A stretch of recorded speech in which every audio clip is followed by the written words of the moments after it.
சற்று முன் கிடைக்கப்பெற்ற மிக மிக முக்கியமான செய்தி ஒன்று வெளியாகியுள்ளது. ஸ்டாலின் அதிகாரங்கள் பறிப்பு. ஒட்டுமொத்த திமுகவின் அமைச்சர்கள் அடுத்து 7 மாதத்திற்குள் ஒட்டுமொத்தமாக மக்கள் மத்தியில் பிரச்சாரத்தை மேற்கொண்டு 2வது முறை திமுக ஆட்சியை கைப்பற்றினால்தான் ஸ்டாலினுக்கு மீண்டும் அதிகாரம் வழங்கப்படும்.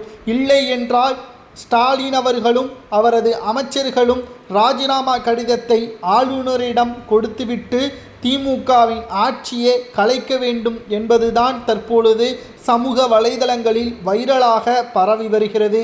40 தொகுதிகளில் மக்களவை தேர்தலில் திமுக மாபெரும் வெற்றியடைந்தது.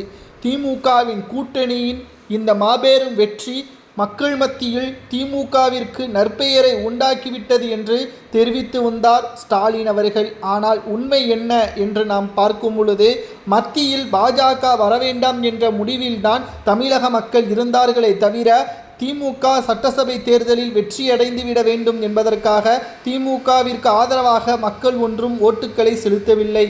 நிச்சயம் இந்த முறை எதிர்க்கட்சி அந்தஸ்தை கூட திமுக இழக்க நேரிடும் என்ற தகவலும் கிடைக்கப்பெற்றுள்ளது.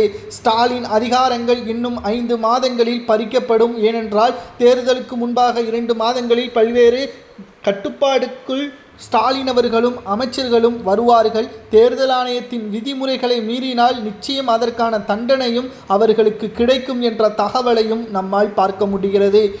7 மாதங்கள் இருக்கக்கூடிய சட்டசபை தேர்தலுக்கு பிரச்சாரங்களும் தீவிரமாக எதிர்க்கட்சியினர்களும் தமிழக வெற்றி கழகத்தின் தலைவர் விஜய் அவர்களும் மேற்கொள்ளக்கூடிய நிலையில் ஸ்டாலின் அவர்கள் 234 தொகுதிகளிலும் பிரச்சாரங்கள் மேற்கொள்ள முடியாது.